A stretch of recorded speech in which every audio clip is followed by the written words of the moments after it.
Noong po nag-file tayo bilang kandidato sa COMELEC, may mga nagsasabi o nagtatanong, may pera ka ba? And really, we are known for not being able to hand out cash or money.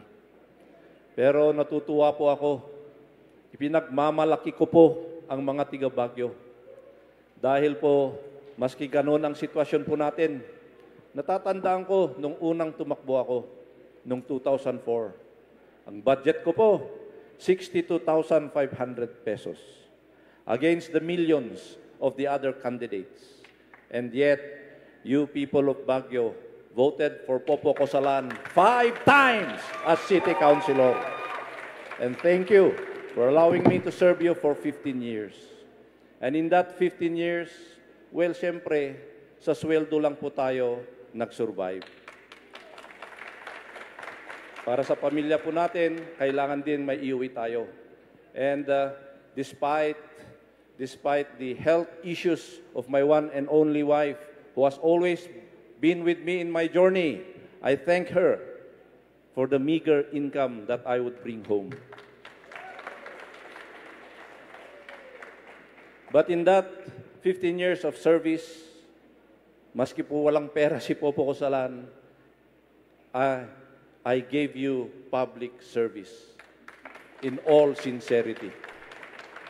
Tayo po ang tinaguriang Father of the PIDAO, or the Persons with Disabilities Affairs Office.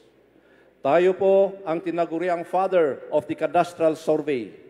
Since then, umupo ang mayor, umupo ang congressman ng siyudad ng Baguio, never na dinala nila dito sa Baguio ang cadastral survey. Pag-survey, free of charge para kay Juan de la Cruz. Pag-survey para matituluhan ang lupa ninyo. And yan, hindi ko lang sinasabi ngayon. Nangyari na, 12 barangays dito sa siyudad ng Baguio.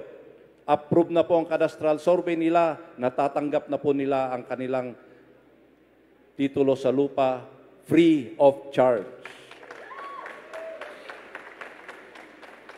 And yes, marami pa po kung sa nagawa lang. Since 2001, inumpisan nila gawin ang ordinansya ng Baguio City Character Ordinance. We were the ones who successfully authored it and have it passed by the Council 2023.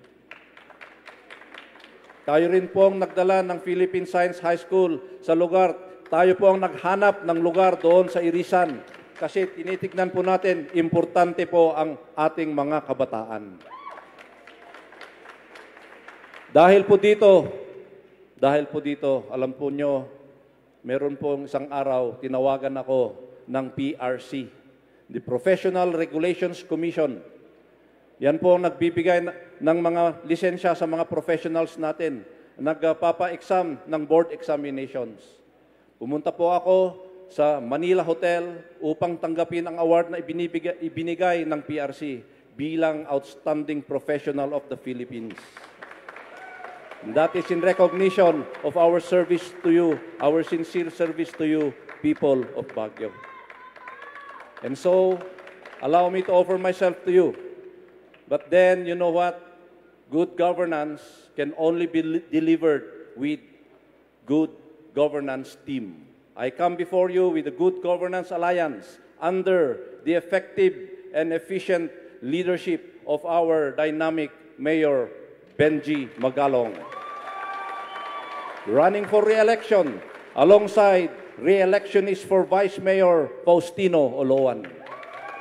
Let us consider for councilors Yuri Wegan and John Ray Mananong, Attorney Paulo Salvosa and Attorney Ron Perez, Ms. Pam Carino, Engineer June Orca, and Engineer Spencer Basbas. Of course, we have Councilors Molintas, Jose Molintas, Councilor Peter Fianza, and Councilor Fred Bagbagan.